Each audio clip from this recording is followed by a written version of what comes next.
आप इस वक्त ना सिर्फ तौहीन अदालत कर रहे हो मगर आइन शिकनी भी बेखुद मुलविस हो रहे हो। अदालत ने 5 रुकनी बेंच ने ऑर्डर सुनाया और आज हमने इसी ऑर्डर ऑफ द डे के अलावा किसी एजेंडा आइटम को आप नहीं उठा सकते थे, मगर ना सिर्फ आपने ये किया मगर आपसे पहले स्पीकर साहब से किया। 3 अप्रैल पे इनके वजीर ने सिर्फ वजीर आजम पाकिस्तान, सदर पाकिस्तान और डिप्टी स्पीकर में को आइन शिकनी में फंसा दिया था। आज का ये कोशिश की वजह से ना सिर्फ वो लोग मगर स्पीकर नेशनल असेंबली खुद इन जराइम में आप मुलव्विस हो। मैं आपसे करूंगा बिलावल भुट्टो साहब, आपसे मुतालबा करता हूं कोर्ट का एहतराम हम पे लाजिम है, लेकिन कोर्ट पार्लियामेंट के डोमेन में इंटरवीन नहीं कर सकता और पार्लियामेंट कोर्ट के डोमेन में इंटरवीन नहीं कर सकता। एजेंडा जो है वो बेसिकली स्पीकर का और नेशनल असेंबली का गवर्नमेंट का होता है, लेकिन हमने उस स्पीड के साथ इसको माना है। ये फैसला किया, आपको पाबंद किया और आप तौहीन अदालत करते हुए खुद भी नाअहल होंगे। ये पाकिस्तान की तारीख में पहली बार नहीं है कि स्पीकर का रूलिंग को अदालत ने बाहर फेंका है। आपसे पहले भी एक स्पीकर साहिबा उसी कुर्सी पर बैठी थी, उसने एक फैसला सुनाया और आज खुद नोटिस लेते हुए उस फैसला को साइड कर दिया। एक बार फिर यह हिदायत आया है, यह हुक्म आया है, अदालत ने ये फैसला सुना दिया है कि आपने आज 3 अप्रैल का कार्रवाई मुकम्मल करना है, वोटिंग करना है। आपका कप्तान भाग रहा है, भागते भागते तौहीन अदालत कर रहा है, भागते भागते आइन शिकनी कर रहे हैं। अगर आप इस जराइम में खुद मुलविस होना चाहते हो तो आपकी मर्जी, मगर मैंने बहुत ही पहले वार्न किया था वजीर आजम साहब को कि ये जो साहब मुझसे पहले तकरीर कर रहा था उससे बच के रहे, वरना वो उसको फंसाएगा और उसी ने इसको फंसाया है। जनाब स्पीकर, अदालत के ऑर्डर पे अमल करो और वोटिंग करो। अगर आप आज का एजेंडा पर नहीं आते हो तो आपको आज से मालूम होना चाहिए पूरा ऑपोजिशन भी यहां से नहीं जा रहे हैं और अदालत इधर ही है। हम अपना आईनी हकूक आपसे छीनेंगे। ये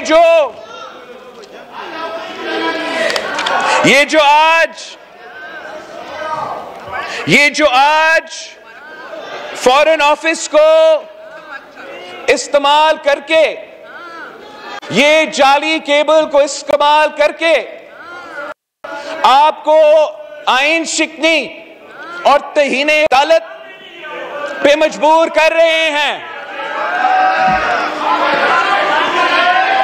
सुनने का हौसला तो नहीं रखते हैं जनाब स्पीकर। हकीकत यह है कि अक्सरियत इस तरफ है, अक्सरियत इस तरफ है। इमरान अपना अक्सरियत खो बैठा है। फौरन साजिश का जो रट लगा हुआ है। Order in the house please जी। ये एजेंडा का हट के मौकिफ है इस पे अगर डिबेट करवाना है हम 100 दिन के लिए डिबेट कर सकते हैं, मगर आप वोट करवाए, अदालत का हुक्म मानो। ये इतने सारे झूठ है, इसकी कहानी में मैं कितना आपके सामने लेकर आए। सबसे पहले झूठ ये है कि 7 मार्च को ये कहानी, ये बात हुआ और 8 मार्च को हमारा अदम एतमाद यहां जमा हुआ। जनाब चेयरमैन, अमेरिका में और पाकिस्तान में टाइम डिफरेंस है। अगर वहां 7 मार्च है तो यहां 8 मार्च है। उसी वक्त जब कन्वर्सेशन जारी था, उसी वक्त हमने अदम एतमाद पेश किया।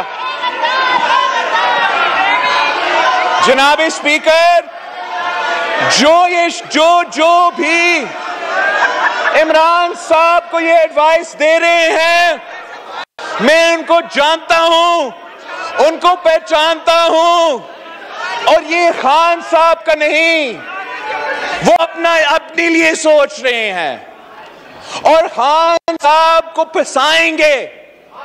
हमारा पहले से इरादा था कि जब इमरान खान वजीर आजम सिलेक्ट नहीं रहता तो हमारा और वजीर आजम इमरान खान के दरमियान कोई एतराजात नहीं होते, मगर जिस बुज़दिलाना तरीके से कप्तान इस मैदान से भागा, आज भी मौजूद नहीं है, आज भी अपना दिफा नहीं कर सकता है, अपना मौकिफ सामने नहीं रख सकते हैं।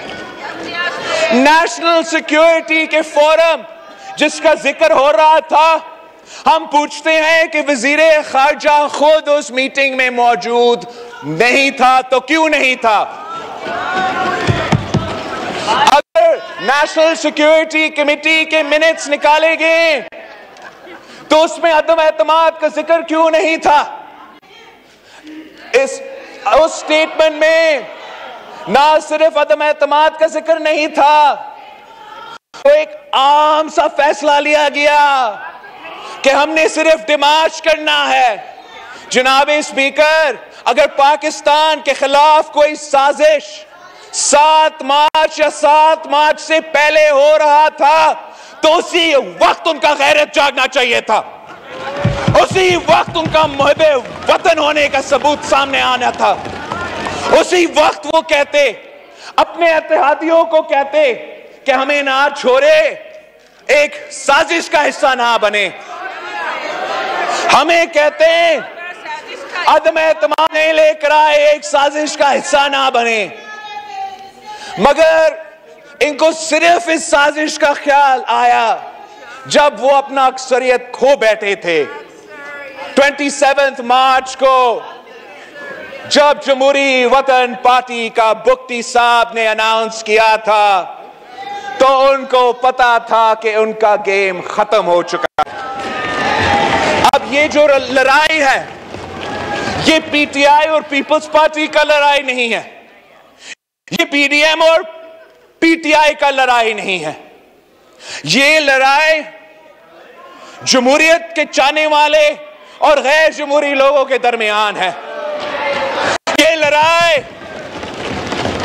वो जिम्मेदार शख्सियत जो गैर जानिबदार रहना चाहते हैं, जो ए पॉलिटिकल रहना चाहते हैं, जो न्यूट्रल रहना चाहते हैं,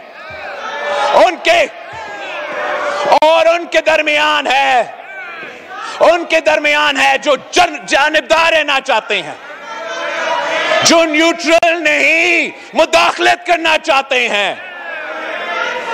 असल साजिश ये है कि खान साहब साफ और शफाफ इलेक्शन से डरता है। इमरान को मालूम है कि साफ शफाफ इलेक्शंस हुए तो जैसे सारे बाय इलेक्शंस में ये सारे जमातें ने इनको शिकस्त दिलवाया था, तो साफ शफाफ इलेक्शंस में भी शिकस्त होगा। उनका ये साजिश है कि हम तो अदम एतमाद को वोट नहीं होने देंगे। स्पीकर को कुर्बानी का बकरा बनाना है तो बनाते हैं, चेयरमैन साहब को कुर्बानी का बकरा बनाना है तो बनाते हैं, मगर एक तो और दिन के लिए हम कुर्सी पे चिपक के बैठते हैं। इनका ये साजिश है कि या सिलेक्शंस का रिपीट, इलेक्टोरल रिफॉर्म्स के बगैर इलेक्शंस हो, या हम इतना बहरान पैदा करें, इतना तमाशा पैदा करें, आमरीत सामने आए, मिलिट्री रूल हो, डेमोक्रेसी का खात्मा हो। इसलिए जमहूरियत के मौजूदगी में साफ और शफाफ इलेक्शंस होते हुए इमरान खान का सियासत नहीं बचता। वो 100 कोशिशें करे, 100 कोशिशें, ये भुट्टो नहीं बन सकता। 1000 कोशिशें करे, ये सियासी शहीद नहीं बन सकता। कुछ हकायक ये है, हकायक ये है, हकायक ये है कि ये पहले भी सिलेक्टेड थे, ये पहले भी फैज़याब हुए और ये एक बार फिर सिलेक्ट होके आना चाहते हैं, ये एक बार फिर फैज़याब होके आना चाहते हैं। मगर इनको ये पता होना चाहिए कि जो भी इनको ये तजवीज़ दे रहे हैं, ये इमरान खान को इस कुर्सी पे बिठाने के लिए नहीं। जो भी ये गैर जमहूरी, गैर आईनी तजवीज़ साबिक वज़ीर आज़म को दिया जा रहा है, वो इमरान खान को फिर से ले आने के लिए नहीं है जनाब स्पीकर, वो जमहूरियत को रैप अप करने की साजिश है।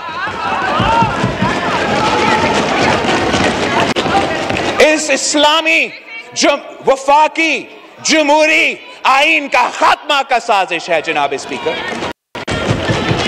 बच्चा बच्चा जानते हैं कि अगर ये सिलेक्ट हुआ तो क्यों सिलेक्ट हुआ, सिलेक्ट हुआ तो 18वीं तरमीम का खात्मा करने के लिए सिलेक्ट किया गया, सिलेक्ट हुआ तो सूबे के हुकूक पे डाके मारने के लिए सिलेक्ट हुआ, सिलेक्ट हुआ तो इतना बड़ा मुआशी बहरान पैदा किया गया कि आज रमजान के महीना है लेकिन आम पाकिस्तानी अपने खानदान को ना सहरी ना इफ्तार खिला सकते हैं। मुआशी बहरान जो पैदा किया गया इतना तारीखी है कि हर पाकिस्तानी आजाब में है, ना अपना बुजुर्गों का ख्याल रख सकते हैं, ना अपने नौजवानों को स्कूल भेज सकते हैं, ना वो नौजवान अपना तालीम हासिल करके रोजगार ले सकते हैं, ना काश्तकार, ना किसान, ना हारी को अपना फसल की कीमत मिल रहा है, ना मजदूर को, ना मेहनत कश को अपना मेहनत का सिला मिल रहा है। इनको ये सब कुछ मालूम है। साजिश तो ये है, साजिश इमरान का साजिश है कि अवाम का पेट पे डाका मारो, अवाम का जेब पे डाका मारो, आम को बेवकूफ बनाने की कोशिश करो। आमरीत आना है तो आमरीत आए, मगर कप्तान अपना जिद पे अड़ा हुआ है, जात से आगे नहीं देख सकता। आप पे फर्ज है कि आप अदालत का हुक्म माने। हम ये जिदोजहद इसलिए नहीं लड़ रहे कि हमने सिर्फ शहबाज शरीफ साहब को वजीर आजम बनाना है, हम ये जिदोजहद इसलिए कर रहे हैं कि बहुत रास्ते थे इस वजीर आजम को उठा के बाहर फेंकने के लिए। अगर हम चाहते थे तो हम भी जानते थे कि कैसे खटखटाना है गेट नंबर 4 को। अगर हम चाहते थे तो इसी अदालत से उसको नाअहल करवा सकते थे। अगर हम चाहते थे तो इनकी तरह धरना खेल सकते थे। मगर हमारा कोशिश ये कि ना सिर्फ हमने इसको हटाना है, मगर हटाना है तो हम सिर्फ और सिर्फ जमहूरी ऑप्शन इस्तेमाल करेंगे। और एक ही जमहूरी ऑप्शन है जनाब स्पीकर, यही तरीका है। This is the only legal, constitutional and democratic means to dismiss a government. आज अगर हम आपके खिलाफ इसमें कामयाब होंगे तो फिर जब आप एहतजाज कर रहे हो हमारे खिलाफ, जब वजीर आजम, मौजूदा वजीर आजम लीडर ऑफ द हाउस का कुर्सी पे बैठता है, तो उसको फिर धरना शरना नहीं धरना पड़ेगा, इसको किसी पाशा को तलाश नहीं करना पड़ेगा, उसको सिर्फ जमहूरी हथियार अपना के अदम एतमाद हमारे खिलाफ ले आना पड़ेगा। ये जो नेशनल असेंबली है, ये ना मेरा है, ना इमरान खान का है, ना शहबाज शरीफ साहब का है, ये पाकिस्तान के अवाम का है। मगर मैं इसलिए हम इतना पैशनेटली इसका दिफा करते हैं कि मैंने अपना पहला तकरीर में भी कहा था जनाब स्पीकर कि इस बिल्डिंग का संगे बुनियाद शहीद जुल्फिकार अली भुट्टो ने रखा था। इस आईन का बुनियाद शहीद जुल्फिकार अली भुट्टो और यहां बैठने वाले जो मेंबरान हैं उनके बुजुर्गों ने रखा था। इस आईन में हमारा कारकुनों के, हमारा क़ियादत का, पाकिस्तान के शहरियों का खून पसीना है। हम किसी को इस आईन के खिलाफ जो भी साजिशें हो रही हैं, कोई साजिश कामयाब नहीं होने देंगे।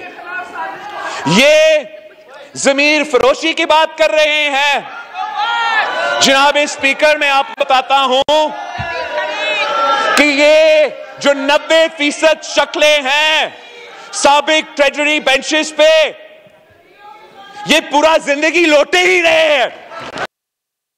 अब वो हमें बताए, जब खारजा फॉरेन मिनिस्टर पहली दफा पार्टी तब्दील कर रहा था तो उसने कितना पैसा लिया पार्टी को तब्दील करने के लिए, दूसरा दफा तब्दील किया तो कितना प्राइस था, उसको जमीन बेचने का कितना कीमत था, और तीसरा दफा जब तीसरे दफा अपना जमीन बेच रहा था तो कीमत क्या था?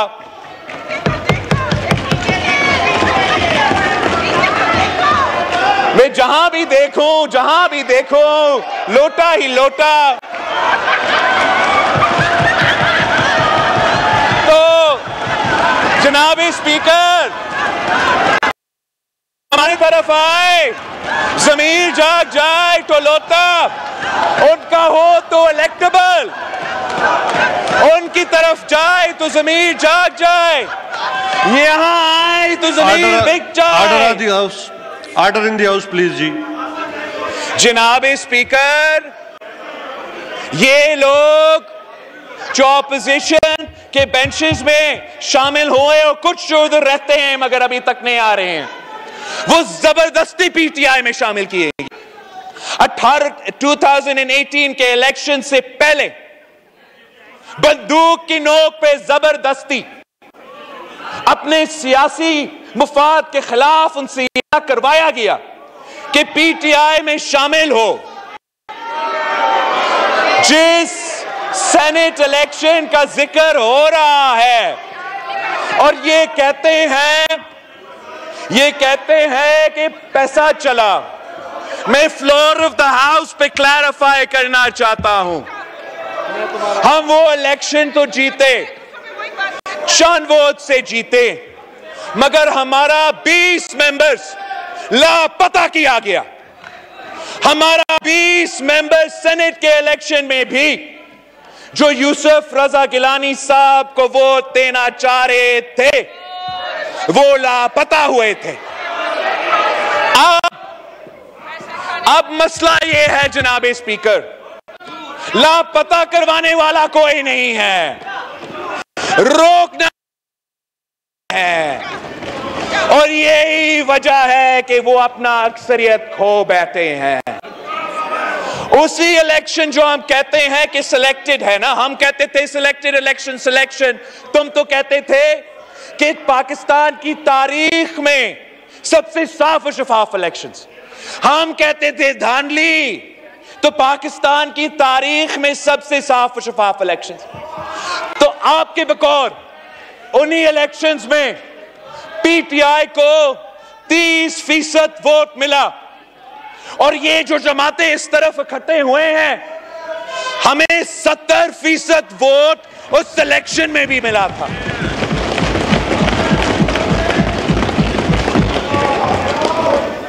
ये मुकाबला से क्यों भागते जनाब स्पीकर? आप भी अपने आप को बचाए, इस हाउस का, इस नेशनल असेंबली का इज्जत को बचाए, और मेरा बात ना मानो तो अदालत का बात मानो, वोटिंग करो।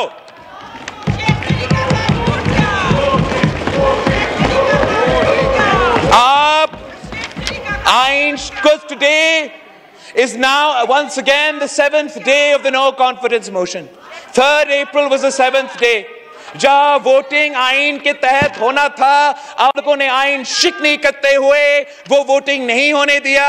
आज अगर वोटिंग नहीं होता है तो एक बार फिर आइन शिकनी होगा, उसके साथ साथ तौहीने अदालत होगा। हमारा कोई मसला नहीं है।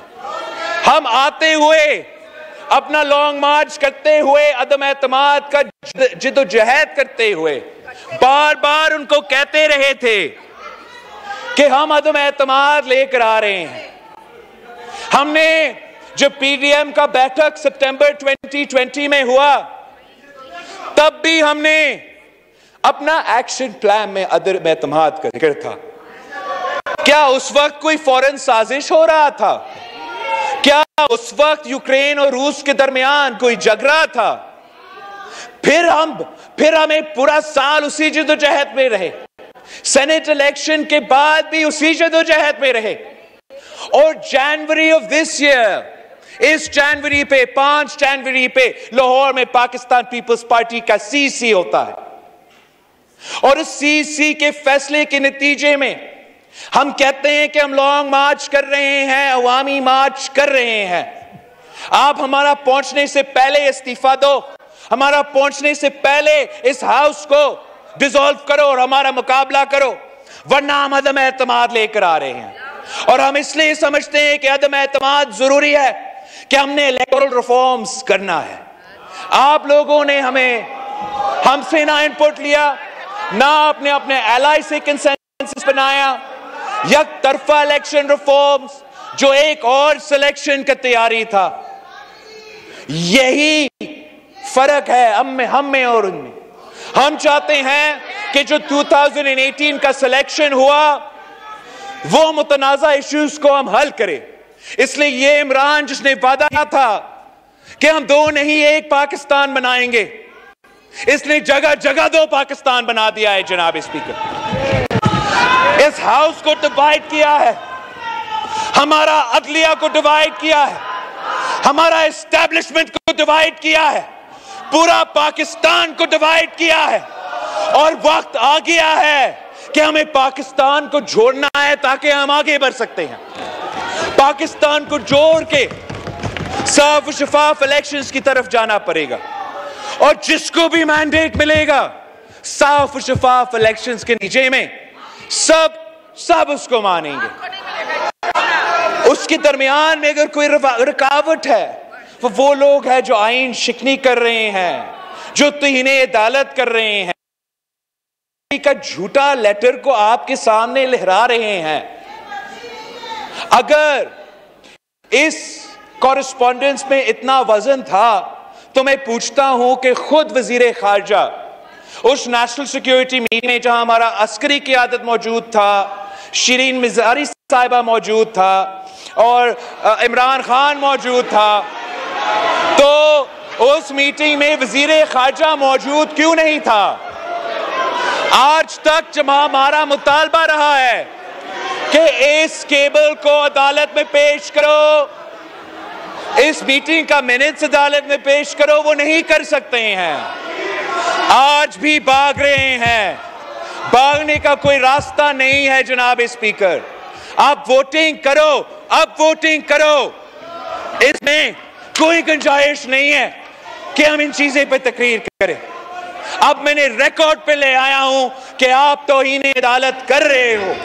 हम अपना वकला को भी, अगर आप तौहीन अदालत करते रहते हो, वोटिंग नहीं करते हो, तो हम इधर भी बैठे रहेंगे, वहां भी जंग लड़ेंगे, मगर इस मुल्क के लिए, इस पार्लियामान के लिए, अवाम के लिए हमें आते हुए ये 4 साल खान साहब ने एक दफा भी इज्जत से अपना काम नहीं किया।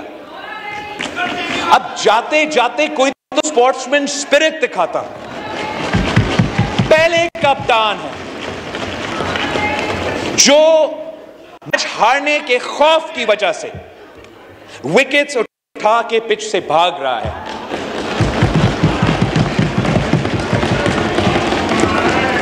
आप अगर इस जुर्म में मुलविस होना चाहते हैं, अगर स्पीकर साहब इस जुर्म में मुलविस होना चाहते हैं, तो वो आपकी मर्जी। We can't be a part of this. जी ख्वाजा साद रफीक साहब।